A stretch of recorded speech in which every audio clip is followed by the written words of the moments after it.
Welcome to This Explainer. Today, we're unpacking a universal, totally everyday frustration. You've probably been there, right? You present someone with rock-solid, completely undeniable hard facts, fully expecting them to just see the light. But instead of changing their mind, they dig their heels in even deeper. It's incredibly infuriating.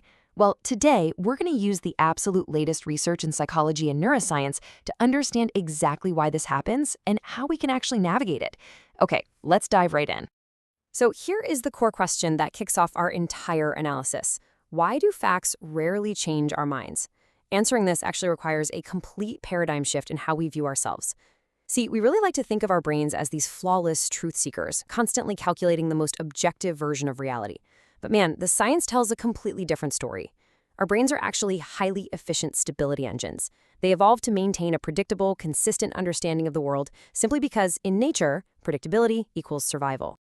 To ground this a bit, let's look at some super common belief-challenging scenarios. Let's be real, this isn't just about high-stakes global issues. This is about arguing over health advice with a stubborn relative or debating the merits of a new technology. It plays out when you're shifting careers, navigating first impressions, relationships, your favorite brands, your investments, or honestly, just having everyday disagreements over coffee with a friend. We literally all do this, thanks to natural belief perseverance. And once you realize that rejecting contradictory facts is just a universal human default, it kind of shifts the whole tone from judgment to curiosity. We are all wired this way.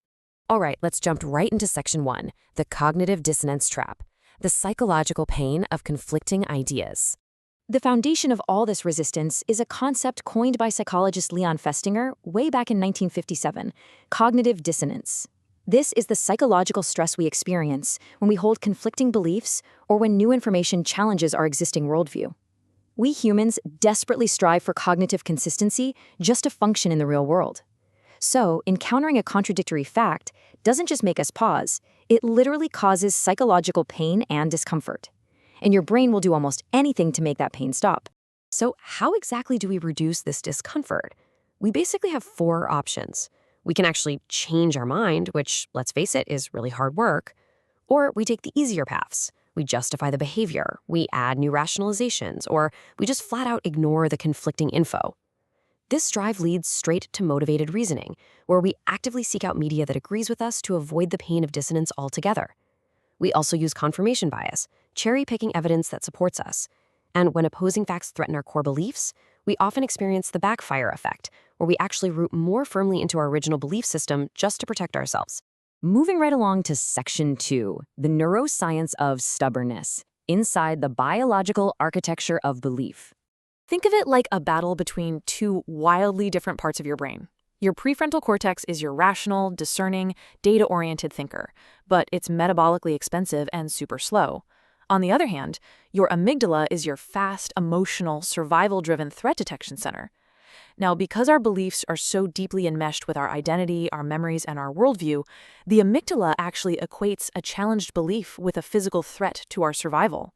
It doesn't care about facts, it just cares about keeping you alive. So when a core belief is challenged, the amygdala slams the panic button and entirely overrides the rational prefrontal cortex. There was this mind-blowing MEG brain imaging study in 2019 that showed exactly how this mechanism operates in real time. Researchers looked at what happens when people are highly confident in a decision and then presented with totally new evidence. You see, we constantly mistake confidence for correctness, and the data shows that high confidence physically alters neural gating in the brain. If the new evidence confirms your belief, the brain rapidly accumulates it. But if it disconfirms your belief, the brain literally blunts the processing of that information. Your brain is selectively discarding the disconfirming data before you even have a chance to rationally think about it. Which brings us to a really cutting-edge concept from hierarchical predictive processing, authority-level priors, or ALPs. Imagine your brain has a hidden permission structure, like a VIP bouncer. ALPs are governance-level constraints that actually decide which beliefs get to control your nervous system. To really get ALPs, we need to compare representational beliefs with regulatory beliefs. This perfectly explains a really common clinical asymmetry.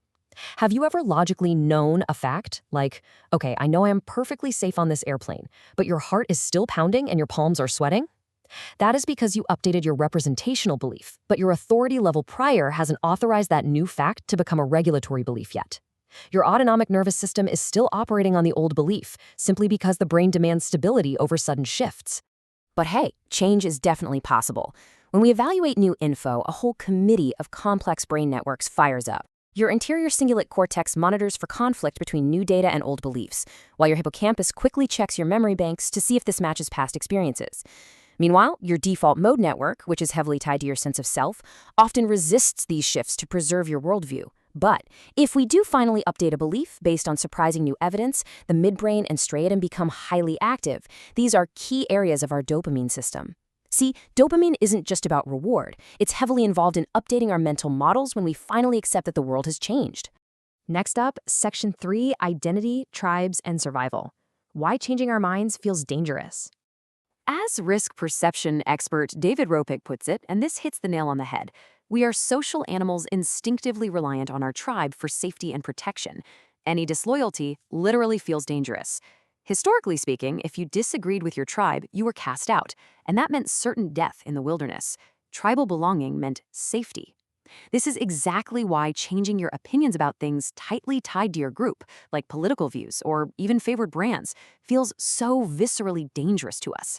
And of course, modern social media algorithms heavily exploit this tribal instinct, feeding us endless confirmation bias just to keep us engaged and feeling safe in our little ideological bubbles.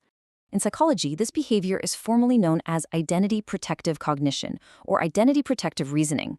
It happens when we interact with evidence specifically to defend a social identity that matters to us. Now, it would be super easy to dismiss this as just a cognitive flaw that causes polarization, but research suggests it isn't strictly a glitch. In fact, it has some incredibly powerful evolutionary and collective benefits. Here's the surprising upside to stubbornness. At a collective level, if different groups stubbornly test divergent beliefs, it creates an effective division of cognitive labor. Think of it as an epistemic insurance policy for society against misleading data.